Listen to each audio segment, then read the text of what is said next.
दोस्तों, vascular malformation क्या है? वैस्कुलर का मतलब होता है नसों से संबंधित, और मैलफॉर्मेशन का मतलब उसमें कुछ बिगड़ जाना, मैलफॉर्म हो जाना। तो बेसिकली अगर हम देखें, हम हाथ के मैलफॉर्मेशन की बात करेंगे जो बहुत कॉमन है। हमारे हाथ में अगर हम नसों का देखें तो 3 तरह की नस होती है। एक आर्टरीज होती हैं, एक वेन्स होती हैं और एक लिम्फेटिक्स होते हैं। तो कोई भी प्रॉब्लम अगर इन नसों में आ रही है जिनकी वजह से कोई गुच्छा बन रहा है, कोई गांठ बन रही है, उसको हम वैस्कुलर मैलफॉर्मेशन बोलते हैं। अब ये इंपॉर्टेंट क्यों है इसका ट्रीटमेंट करना? हमारे जो हाथ की धमनियां हैं, ये मैलफॉर्मेशन अगर गांठ बन जाती है तो ये कभी भी रप्चर हो सकती है, फूट सकती है, जिसकी वजह से काफी ब्लीडिंग हो सकती है, नंबर 1। दूसरा, हमारा जो हाथ है ना, उसको अगर हम ध्यान से देखें तो एक सिलेंडर जैसा है।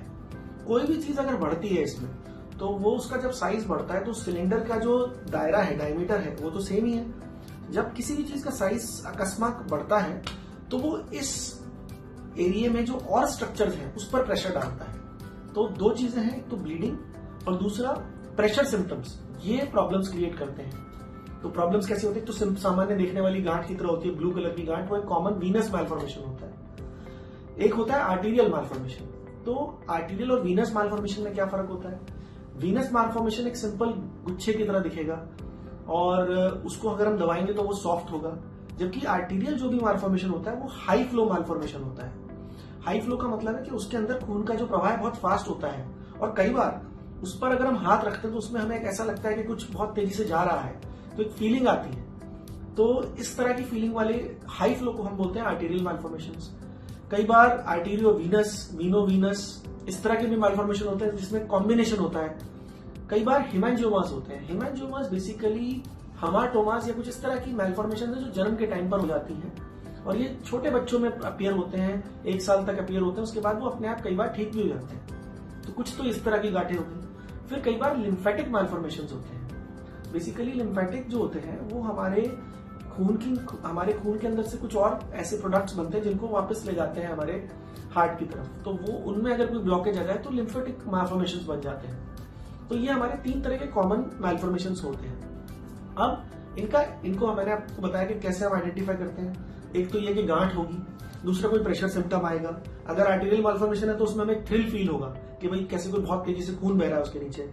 लिम्फेटिक मैलफॉर्मेशन होगा तो अगर हम टॉर्च लेंस देखेंगे तो उसके अंदर से हमें लाइट पास होती दिखाई देगी, ट्रांसल्यूसेंसी होगी। तो ये कॉमन सिम्टम्स हैं। कोई भी गांठ है अगर हाथ की तो उसको हम आइडेंटिफाई कर सकते हैं कि हमारा किस तरह का मैलफॉर्मेशन है। ऑफकोर्स हमें एक बार हमने मैलफॉर्मेशन को आइडेंटिफाई कर लिया तो हमें स्पेशलिस्ट के पास जाना पड़ेगा।